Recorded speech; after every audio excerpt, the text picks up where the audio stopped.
Welcome class 10-এর ছাত্রছাত্রীরা।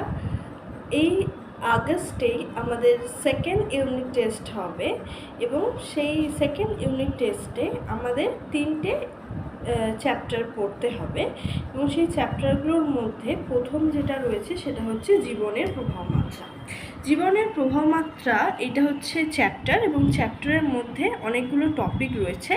তার মধ্যে প্রথমেই যে টপিকটা পড়তে হবে সেটা হচ্ছে কোষ বিভাজন এবং কোষচক্র।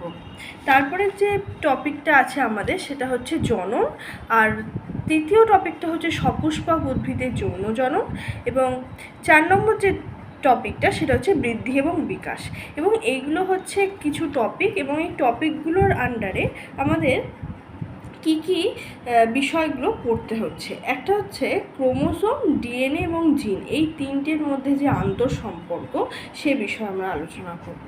জিন, ক্রোমোসোমের প্রকারভেদ, তারপর ক্রোমোসোমটা কিভাবে তৈরি হচ্ছে, ক্রোমোসোমের গঠন, ক্রোমোসোমের যে রাসায়নিক উপাদান রয়েছে যেমন হচ্ছে ডিঅক্সি রাইবোনিউক্লিক অ্যাসিড যেটাকে আমরা বলি ডিএনএ, রাইবোনিউক্লিক অ্যাসিড আরএনএ, এবং ইউক্রোমাটিন এবং হেটারোক্রোমাটিন, এইগুলো হলো আমাদের ক্রোমোসোমের রাসায়নিক উপাদান। তারপরে কোষ বিভাজনের কিছু প্রকারভেদ রয়েছে, যেমন আমরা জানি অ্যামাইটোসিস, মাইটোসিস, মিওসিস। এই মাইটোসিসটা আমাদের একটুখানি সবটা পড়তে হবে। মাইটোসিসের বিভিন্ন দশা যেগুলো আছে সেগুলো সম্পর্কে পড়তে হবে। মিওসিসের মধ্যে মিওসিস 1, 2, ক্রসিং ওভার কীভাবে হয় এই সম্পর্কে পড়তে হবে। জননের মধ্যে জননের পদ্ধতিগুলো পড়তে হবে, অযৌন জনন, তারপরে অঙ্গজ বংশবিস্তার কীভাবে ঘটে সেটা পড়তে হবে। সপুষ্পক উদ্ভিদের যে যৌন জনন, তার মধ্যে ফুলের গঠনগত যে অংশ আছে, পরাগযোগ কীভাবে ঘটে, ইতর পরাগযোগ কোন কোন বাহকের মাধ্যমে ঘটে, নিষেক কীভাবে হয় এবং নতুন উদ্ভিদ গঠনের যে পদ্ধতি সেগুলোকে আমাদের জানতে হবে। তারপর হচ্ছে বৃদ্ধি বিকাশ। বৃদ্ধি বিকাশের মধ্যে বৃদ্ধির সংজ্ঞা, বৃদ্ধির ধারণা এবং মানব বিকাশের যে বিভিন্ন স্টেজগুলো আমাদের আছে সেগুলো একটু দেখে নিতে হবে।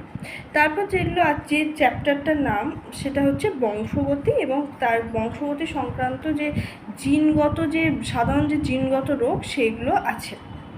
প্রথমে আমাদের বংশগতির মধ্যে বংশগতি ও প্রকরণ, মানে বংশগতি কাকে বলে, প্রকরণ, তারপরে হচ্ছে বংশগতি সম্পর্কিত কিছু টার্মোলজি আছে তার সংজ্ঞা পড়ে নিতে হবে, সেই বিষয়গুলো একটু বুঝে নিতে হবে।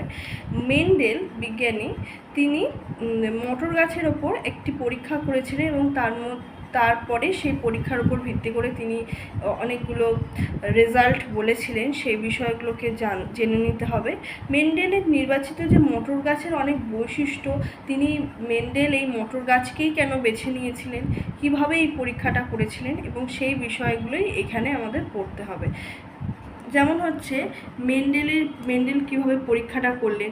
মেন্ডেলের এই যে বংশগতি দুটো সূত্র রয়েছে সেই সূত্রগুলোকে পড়তে হবে এবং কিছু কিছু সমস্ত উদ্ভিদ এই সূত্রগুলোকে মেনে চলে না।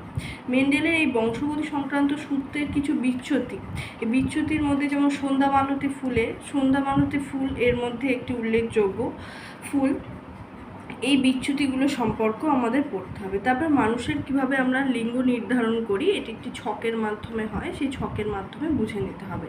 তারপর কিছু জিনগত আমাদের রোগ হয়, যেমন হচ্ছে থ্যালাসেমিয়া, খুব ভয়ানক একটি রোগ, হিমোফিলিয়া, বর্ণান্ধতা, থ্যালাসেমিয়া এবং জেনেটিক যে কাউন্সেলিং সেটা কিভাবে হয় সেগুলো আমাদের জেনে নিতে হবে। এবার যে অভিব্যক্তি, তারপরে যে চ্যাপ্টারটা আছে সেটা হচ্ছে অভিব্যক্তি এবং হচ্ছে অভিযোজন।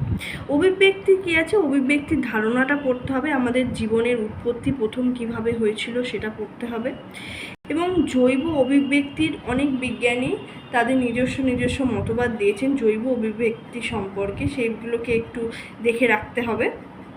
তারপর দুজন খুব বিখ্যাত বিজ্ঞানী ল্যামার্ক এবং ডারউইন তাদের নিজস্ব মতামত দিয়েছেন, সেগুলো ল্যামার্কবাদ এবং ডারউইনবাদ নামে পরিচিত, সেগুলো একটু দেখে নিতে হবে।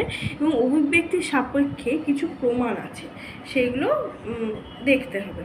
এবার তারপরে যে টপিকটা আছে সেটা হচ্ছে বেঁচে থাকার কৌশল, যেটা হচ্ছে অভিযোজন, আচরণ এবং যেটা অভিযোজনের কয়েকটা উদাহরণ সম্পর্কে পড়ে নিলেই হবে, যেমন ক্যাকটাস গাছের যে অভিযোজনটা হয়, তারপর হচ্ছে রুই মাছের যে পটকার অভিযোজন, তারপর পায়রার বায়ুথলি আছে, সুন্দরী গাছের যে লবণ সহনের জন্য যে অভিযোজন আছে, সেইগুলো একটু পড়ে নিতে হবে। যে উটের অতিরিক্ত জলক্ষয় শোষণের ক্ষমতা, মানে এই উট এরা মরুভূমির প্রাণী, এখানে জলের একটা কষ্ট দেখা যায়, তারা কিভাবে জলটাকে সহন করে সব মানে একদম